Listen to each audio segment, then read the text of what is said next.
Anytime I've ever tried to design a landscape, whether it's my yard or someone I work for, I probably got some type of inspiration from a fishing trip. I try to make my landscapes look exactly like it's been there before the house was there. Take a problem area, make it functional, make it look great.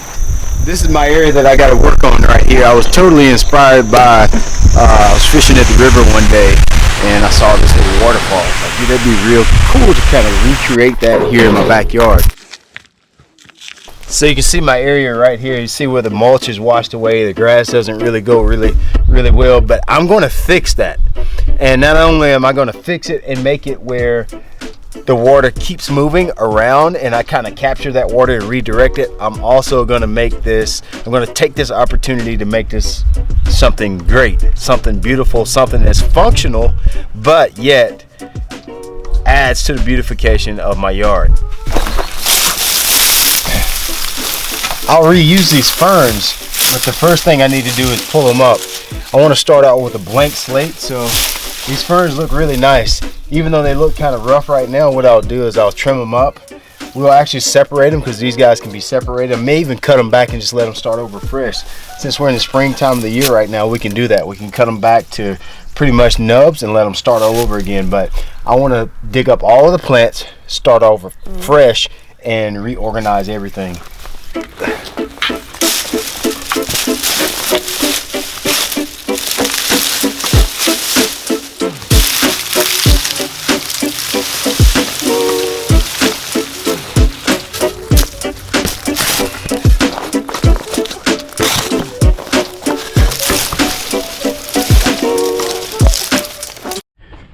So I painted it out exactly where I'm going to go and basically carry this water all the way out and around down. It'll go out the driveway and way out that way. Now the fun begins. We just start digging it out, kind of edge. What I'll do is just edge right around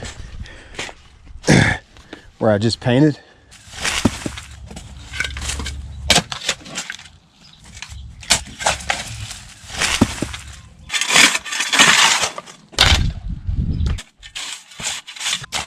Hard part is finished now. Got all the area dug out. That's always the ugly work, is doing the digging. If you've ever been a landscaper, you know digging is always the hard part. The fun part and the easy part is now we get to start actually building. I'm going to bring in some rock. I'm going to bring in some flowers. We're going to kind of reposition some of the plant materials that I already have.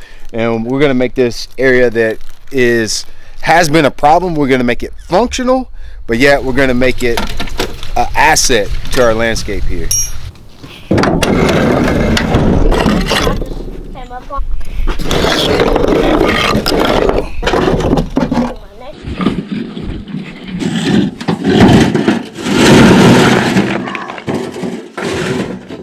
Right now I'm actually laying down, this is called, I call it geogrid, or I call this geofabric. What this does, since we're going to have a lot of water in this area, the geofabric would keep your rocks from getting a lot of sediment in the middle of them. When you get sediment in the rocks, you get a lot of weeds.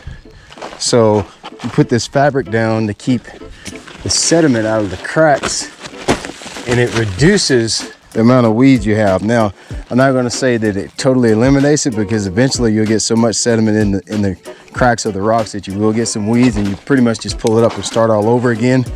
But this drastically, it'll be several years before I have to pull this up and start over again. Just put it down on the ground. That'll be the base of where we'll start to build our bed. I'll basically build it from the bottom out. So I've got two different style of rocks here. I'll show both of them to you. So we're using a round river rock like this. Here's my round river rock. This will be pretty much the base of the drainage basin here. And then on the side, I'm actually using this I think this is like a Tennessee stackstone. We're going to build that up on the sides. We'll intermix it in. It'll look good. Just trust me.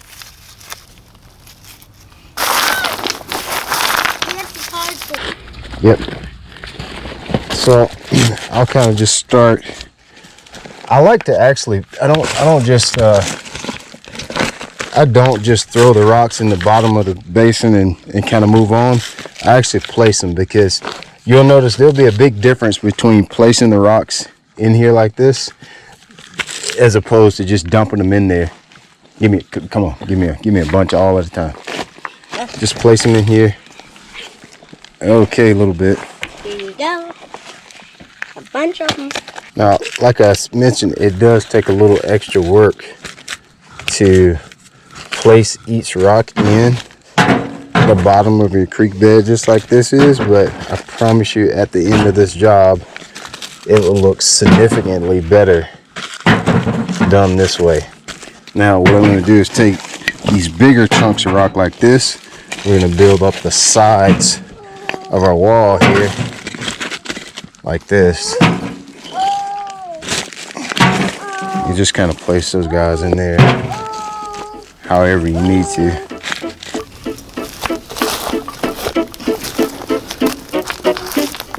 Anytime I'm doing a dry creek bed like this, I'm always conscious to make sure I mix the sizes and the types of rock. It just makes the creek bed look a lot more natural, and in the end, it will look like the creek bed was already there.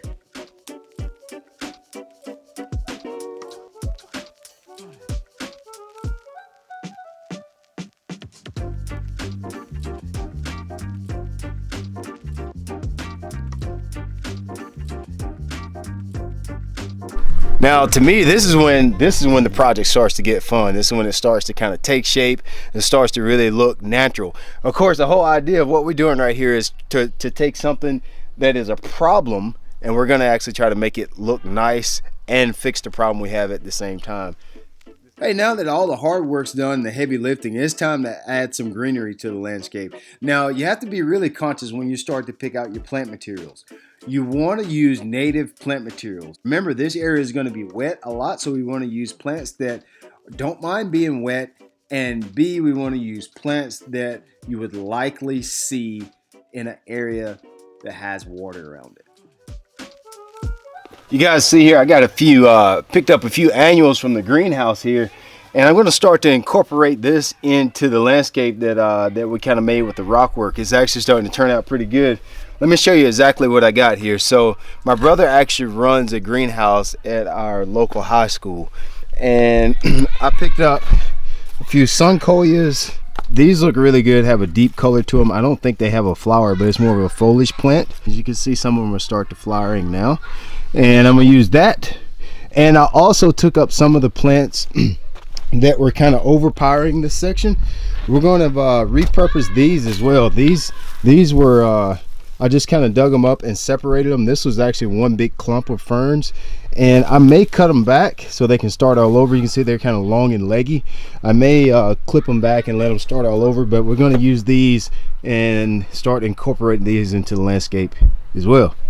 What I like to do is just to kind of place out the plants where I think I want them first in the pots. So I'll kind of just get some spacing started without actually planting the plants right here. Usually I'll use like the annuals down closer to the rocks, and then in the back we'll probably use the ferns and some of the other plants that we're repurposing. So I'll just kind of put these in, and keep in mind it's okay for this stuff to be close together because you want it to look natural. So bring it in close to the rock. Use groupings of plantings and not single plantings.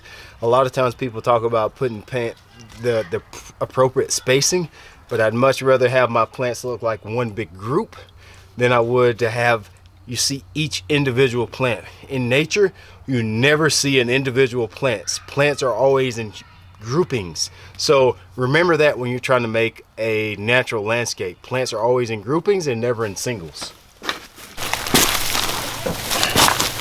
Yeah, that's gonna look really nice. It kind of cascades over the rocks, just like almost like the plants grew around the rocks.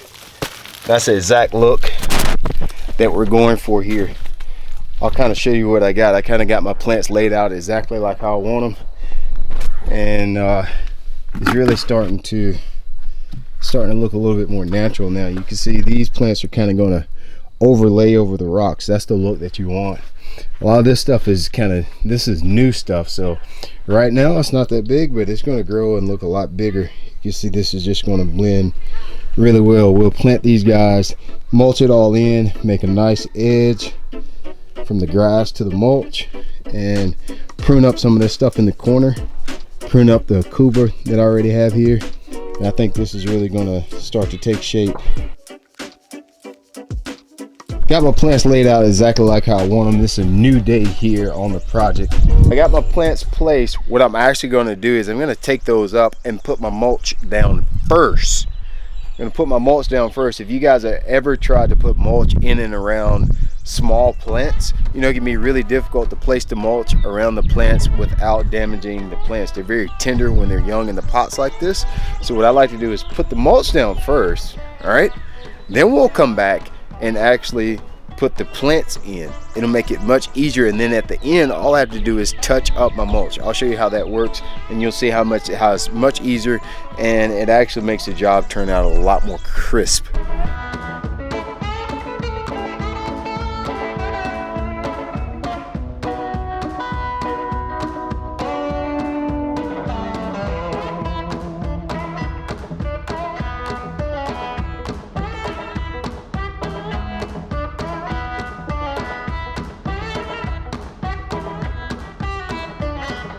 As I mentioned, I like to put the mulch down first, and I feel like it's easier when you're using small plants like what we're using now to push the mulch back, then make your hole and simply push the mulch back in around the plant. When you mulch afterwards with small plants like this, like geraniums, begonias, or annuals, it can be really painful to try and put the mulch around the plants without harming the plants.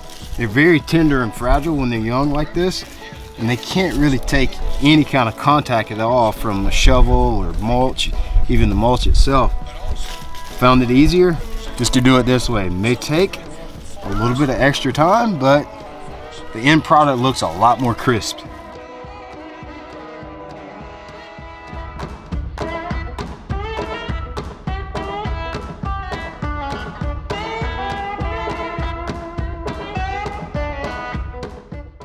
Remember, sometimes problems in your yard are actually opportunities to make something that's aesthetically pleasing and that'll add to your landscape. If you're interested in more lawn and gardening tips and the rural lifestyle, make sure you check out xmark.com/backyard.